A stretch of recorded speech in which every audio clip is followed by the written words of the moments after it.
Bonjour à tous et bienvenue sur cette chaîne. Alors comme je vous l'avais promis, aujourd'hui je vais essayer le nouvel Iveco. Voilà, on va faire un tour sur la route et sur l'autoroute. Je vais l'emmener de Jonage à Bourg-en-Bresse pour une autre agence. Et pendant que l'on roule, eh bien, je vais vous donner un peu mes impressions. Allez, c'est parti, suivez-moi. Alors tout d'abord, quand on rentre les marchepieds, on voit déjà qu'il y a un changement. Alors un petit reproche qu'on peut lui faire, c'est d'être beaucoup trop bas. Donc pour ceux qui font des livraisons en agglomération, ça peut poser un problème. Alors bien sûr, on monte toujours en prenant bien ces 3 points d'appui, j'insiste, quitte à être un peu rabat-joie, c'est très important. Alors les clés, voilà comment elles se mettent. Donc je rappelle que maintenant on met ça ici, on appuie sur le frein, on met en route en appuyant ici, le tableau de bord s'allume et ensuite on va appuyer sur le frein et on appuie sur ce bouton pour faire démarrer le véhicule. On va descendre le volant. Alors bien sûr, il est essentiel de bien se positionner au niveau du poste de pilotage, toujours bien régler ses rétroviseurs, se mettre à l'aise, enlever sa veste, puisque en cas d'accident, votre ceinture ne retiendra que votre blouson et vous allez bouger à l'intérieur et vous risquez de vous faire mal. Ceinture de sécurité, ne passez pas derrière comme le font certains.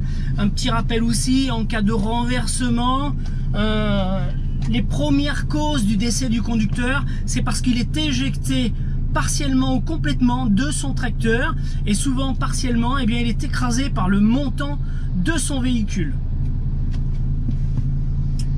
Donc rétroviseurs sont bien réglés. Le plein, bien sûr qu'on contrôle le plein forcément avant de partir, donc c'est bon, j'ai juste assez pour le trajet que je vais parcourir. Je vais insérer quand même ma carte conducteur.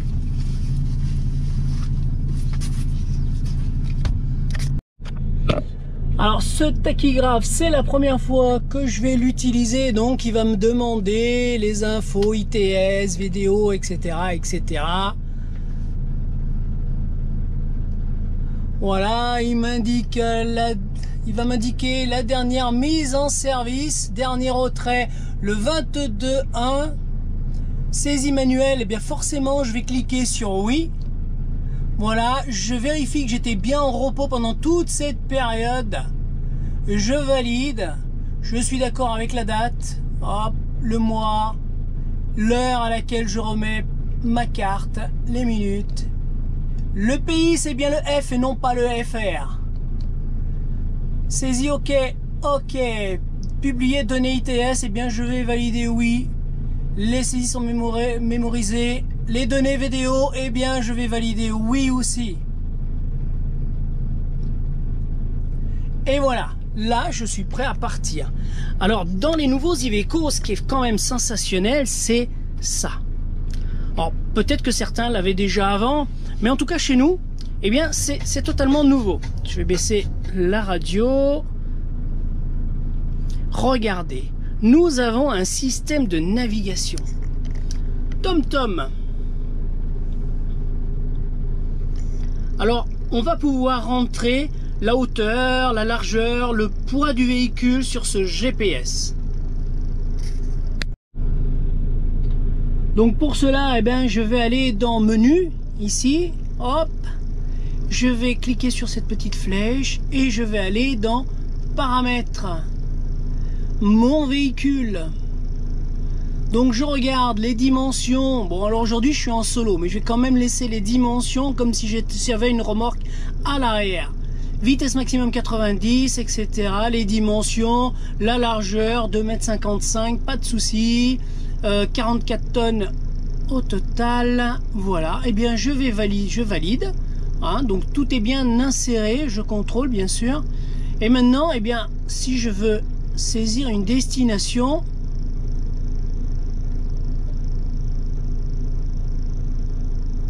je vais marquer par exemple Viria. Non, pardon, je me trompe, c'est Attigna.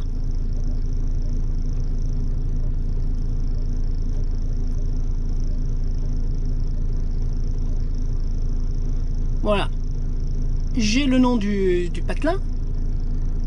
Je valide ici. OK.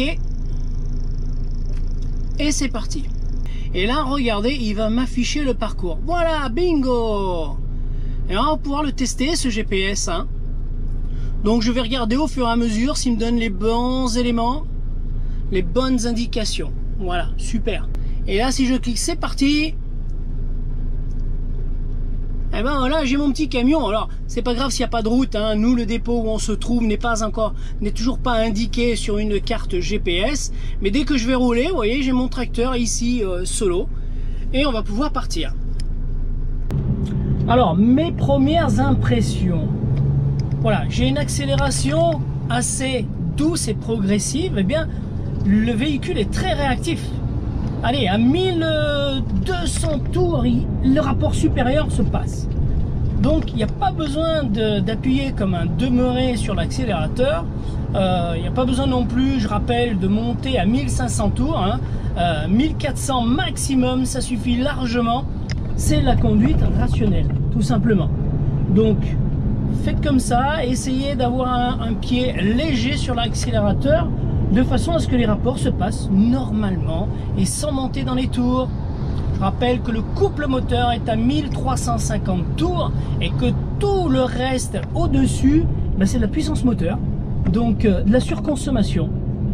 Même si on est toujours dans la plage verte, et vous pourrez d'ailleurs le constater lorsque vous allez dans la consommation instantanée, vous allez voir la différence qu'il y a lorsque vous êtes à 1400 tours, et de 1400 à 1500, vous allez voir comme la consommation explose. Quand je dis explose, c'est-à-dire qu'elle est en forte augmentation. Mais pour cela, ben, il faut avoir le tableau de bord réglé correctement et pouvoir voir effectivement sa consommation en permanence pour pouvoir juger. Ensuite, sur ces véhicules, eh bien, on a un ordinateur de bord qui vous dit, qui vous donne des indications. Voilà, par exemple, là, il vient de me dire bonne accélération progressive. Si vous anticipez bien, eh bien, il vous dira que vous avez une très bonne anticipation. Donc, ça aussi, hein, ça existe déjà depuis pas mal de temps sur les véhicules, sauf que pour nous, eh bien, c'est nouveau, ce genre de choses sur Iveco. Les véhicules qu'on nous livrait jusqu'à maintenant, notamment Iveco, eh bien on n'avait pas toutes ces indications concernant la conduite. Bon, alors bien sûr, pendant tout le trajet, on va voir des comportements d'automobilistes qui sont pas très bons, mais bon, le but de la vidéo, c'est pas pour ça. C'est vraiment pour vous donner un peu mes impressions sur la conduite de ce véhicule. Bon, déjà là au rond-point, ils sont pas très sympas parce qu'ils ne laissent pas du tout passer, ils ont aucune tolérance. Voilà. Au niveau du rayon de braquage, eh bien, je suis quand même agréablement surpris. Hein. Il braque bien, il est souple, le volant est agréable.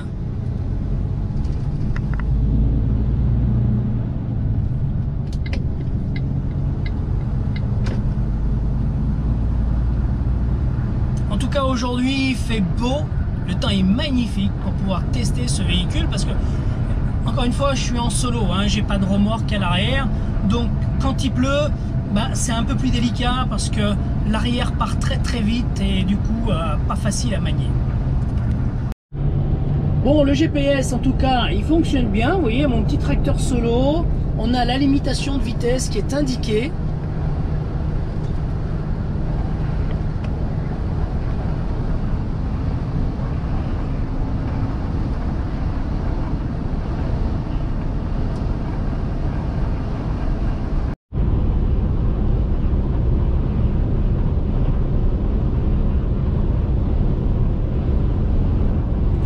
On a beaucoup de chance aujourd'hui d'avoir des véhicules aussi performants, aussi confortables aussi.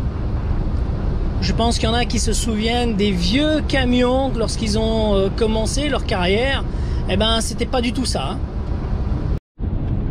Bon, bah là, je sais que j'arrive à un rond-point, donc j'ai largement anticipé. J'ai lâché l'accélérateur bien longtemps à l'avance. D'ailleurs, ça agace le routier qui est derrière moi. Mais bon, je fais une conduite rationnelle exemplaire. Je freine parce qu'il y a une voiture dans le rond-point et là j'accélère pour éviter de stopper le véhicule, parce que comme je dis toujours, hein, et comme disent les constructeurs, hein, si on arrête le véhicule, c'est au moment du démarrage où l'on consomme le plus.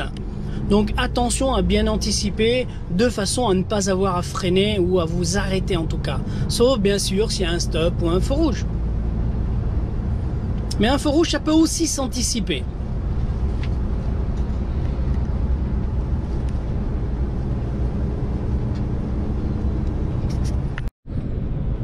Allez, là c'est parti sur l'autoroute, donc accélération progressive. Alors j'ai un Mercedes derrière moi qui est un peu énervé parce que j'ai une conduite rationnelle tout à fait normale, mais lui par contre il est super excité et je pense qu'il va pas tarder à me doubler. Je vais le laisser faire parce qu'il est énervé. Voilà, il a un beau Mercedes tout bleu, il va me doubler. Salut mon gars. Allez, défoule-toi. En tout cas, il est très beau, hein, son Mercedes. Hein. C'est un plateau, donc il voyage léger. Ah non, il a des tôles dessus. Donc il a quand même un minimum de poids.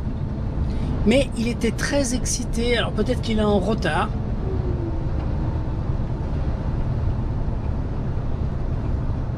Alors je vais relâcher l'accélérateur parce que j'ai mon collègue derrière. Et oui, aujourd'hui on est deux à faire un transfert de véhicule. Et comme lui il ne sait pas où on va, en tout cas il connaît pas la route, donc je vais l'attendre un petit peu.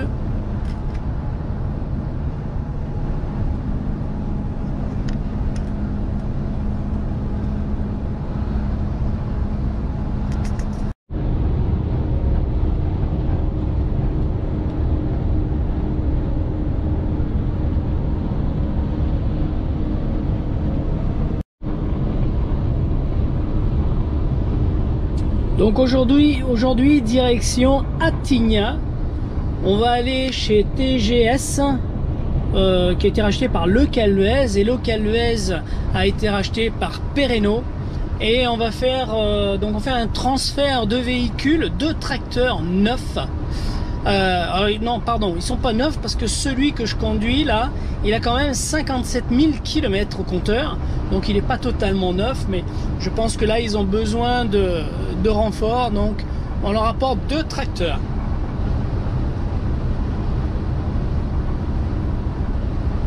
En tout cas, très agréable à conduire. Le volant ne bouge pas, hein, vous avez vu, et le camion file vraiment droit. Alors peut-être parce qu'il est neuf, hein, va savoir.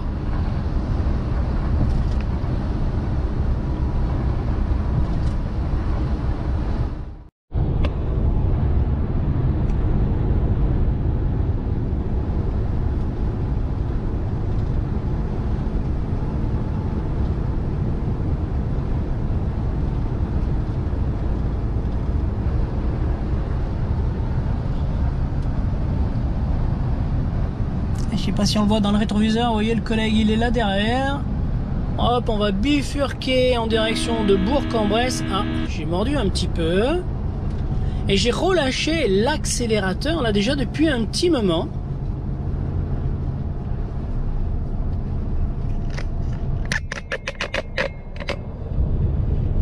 Ça c'est le bruit du manche de la caméra qui couine un petit peu. Voilà, je n'accélère plus. Donc consommation 0.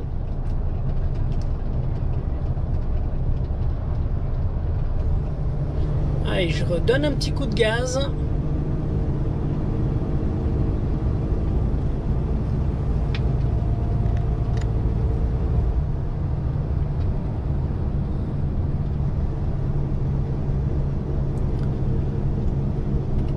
Allez, je relâche parce qu'il y a le virage et puis ça descend juste après la courbe, donc inutile d'accélérer.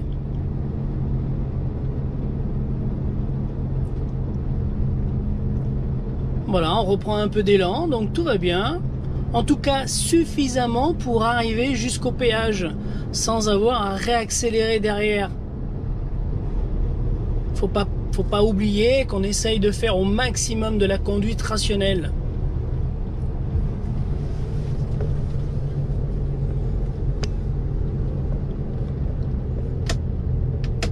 Le ralentisseur qui me fait tomber les rapports.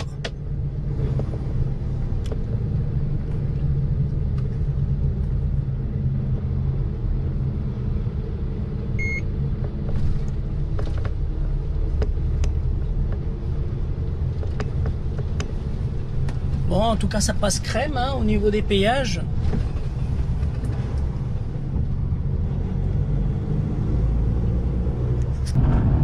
Alors je reconnais que ce que je redoutais un petit peu, c'était au niveau des péages, hein, parce que si vous avez l'occasion de conduire ce véhicule, hein, le nouvel Iveco, eh bien on a l'impression que les rétroviseurs ils sont immenses. On a l'impression qu'ils sont trop larges en fait, et que forcément au péage, eh bien on va les frotter, on va les casser. Eh bien pas du tout, à ma grande surprise, pas du tout. Alors je sais pas ce qu'ils ont changé, si c'est au niveau largeur, extérieur ou intérieur, mais en tout cas je peux vous garantir qu'on y voit très clairement dans ces rétroviseurs, sont énormes, énormes. La première fois que je suis monté dans un Iveco, en tout cas celui-ci, la nouvelle gamme, hein, la première chose qui m'a choqué, c'est la taille de ces rétroviseurs. Alors je vous cache pas que je languis de voir les nouveaux Iveco avec les caméras. Je pense que ça va être vraiment impressionnant. En tout cas, on ne pourra pas dire qu'il y a d'angle mort parce que ça diminue beaucoup les angles morts, hein, le fait d'avoir des rétroviseurs très larges.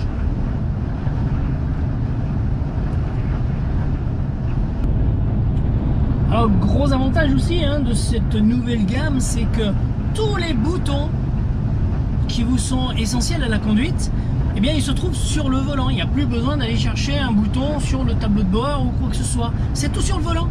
Même le menu, tout, vous savez, dans les descentes, le limiteur, plus 2 ou plus 5 ou moins 2 ou moins 5, eh bien, c'est aussi là sur le volant.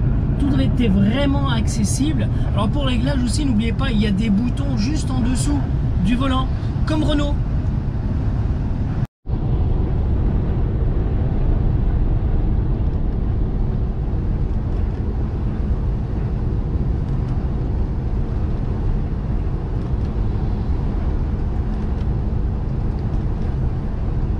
Et voilà, tout s'affiche ici au tableau de bord. Et ensuite, eh bien, avec le joystick qui se trouve ici, hop, je déborde un petit peu, hein, hop, ici avec le joystick, eh bien, on va descendre le curseur, hein, comme vous voyez sur l'écran. Hop, je le déplace. Hop. On va bien sûr valider les corolles. Alors ça, je vous conseille vraiment, vraiment de le laisser en place. La conduite prédictive, eh bien sûr qu'il va falloir le valider. Hop, je l'ai validé. Et voilà. Donc maintenant, eh bien, il suffit de ressortir de ce menu en appuyant ici sur la flèche. Et voilà, je reviens au menu principal. Allez, un beau Scania tout rouge qui est en train de nous doubler. Donc rappelez-vous, hein, il y en a beaucoup qui critiquent Iveco parce que soi-disant il y aurait une ressemblance avec le Scania. Bah moi je trouve pas du tout, hein. Je trouve pas. Voilà, maintenant après chacun son truc, hein. On peut passer notre temps à commenter, à polémiquer, à faire tout ce qu'on veut. Ça ne changera pas que Iveco a sorti un très très beau camion, tout simplement. Il a su se remettre au goût du jour et là je leur dis bravo messieurs. Alors voilà, je vous montre un petit peu donc cet écran, c'est un magnifique écran quand même, hein. Donc là je suis en mode navigation et si je vois un petit peu ma conduite, voilà, j'appuie sur le petit logo camion et là j'ai les indications si j'ai bien conduit ou pas bien conduit. Donc là on voit qu'au niveau accélération, j'ai un score 79, je suis en vert donc c'est bien. La décélération, pourtant j'ai vraiment fait des gros efforts, je suis à 64, mais bon ça peut remonter, hein. Et l'utilisation moteur, je suis à 69. Alors c'est vrai que des fois je suis un petit peu distrait et je l'utilise peut-être pas correctement, mais voilà. En tout cas, j'ai une conduite sûre, vous voyez le score en haut, à 99%. Donc pour l'instant, on va dire que c'est pas trop mal. Ça va, je me débrouille plutôt bien, hein, pour une première. Bon, voilà, en tout cas, il ne faut jamais garder les mauvais réflexes de la conduite rationnelle, tout simplement en faisant ce qu'on nous a appris lors du passage de permis ou lors des différentes FCO, avec bien sûr la journée consacrée à la conduite rationnelle. Après, il suffit de vous entraîner avec votre propre voiture, hein, comme je vous l'avais déjà dit, eh bien, vous ferez plus de kilomètres en faisant attention, donc moins de carburant à mettre. Et puis bah, vous reproduisez tout ça exactement sur votre véhicule professionnel. Voilà, il n'y a pas de mystère. Hein. C'est comme tout, hein. C'est comme le piano, il faut que ça se travaille, ça se travaille, ça se travaille. Et bien la conduite, mais c'est exactement pareil. Ne pas perdre les bonnes habitudes. Oh, il y a un joli lac là, le long de l'autoroute. Il va falloir que je vienne voir un jour là pour faire du canoë ici. Hop, il a disparu. Mais là, on peut voir effectivement, là sur GPS, qui est très bien indiqué, hein, il y a des grosses étendues d'eau. Hein. Vous voyez mon petit tracteur solo qui est là, et puis à droite, et bien effectivement, on voit qu'il y a un grand lac. Donc là, il y a peut-être moyen de s'amuser un petit peu en canoë.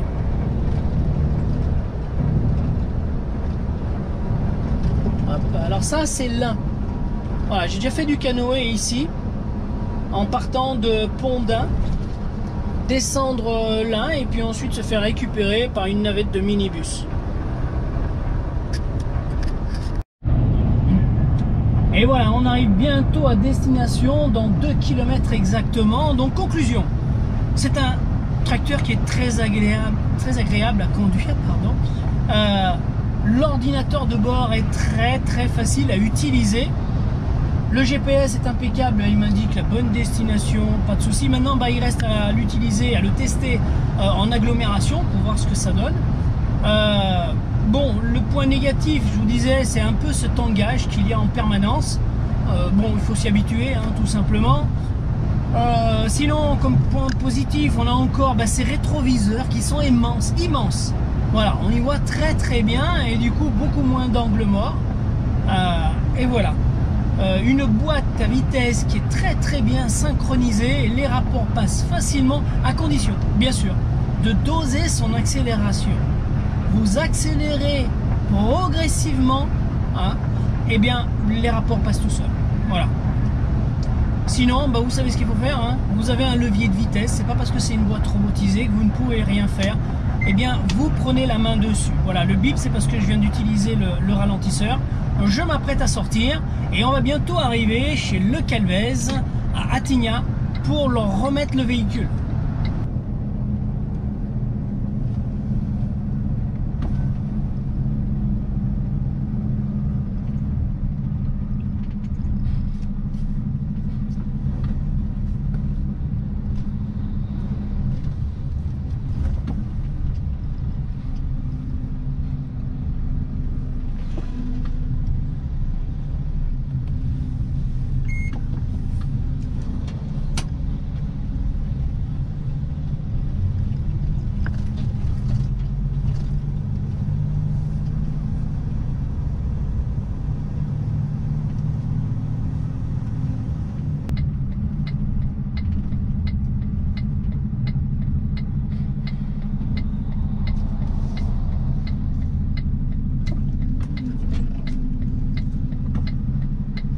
Allez, on va laisser passer cette petite camionnette.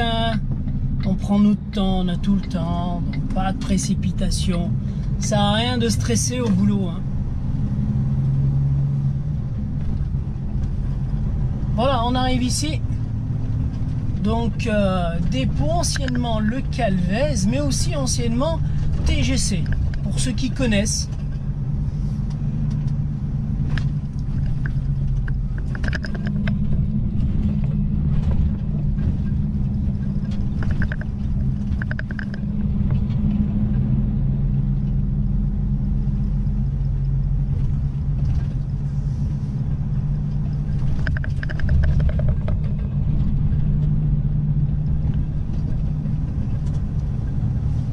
Allez, on va faire tout le tour du parc, on fait une petite visite à International Cargo.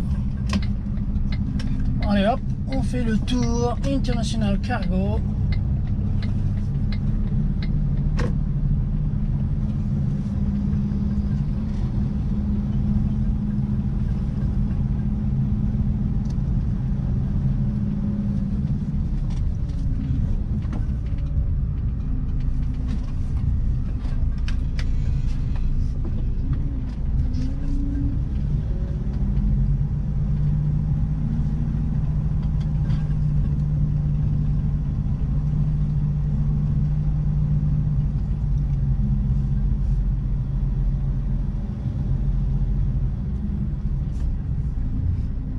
Et voilà, mon collègue va se garer dans la même file. Et voilà les amis, terminé cette petite virée, ce petit test de véhicule. Eh bien, quant à moi, il ne reste plus qu'à vous dire à très bientôt pour une autre vidéo. Ciao, ciao!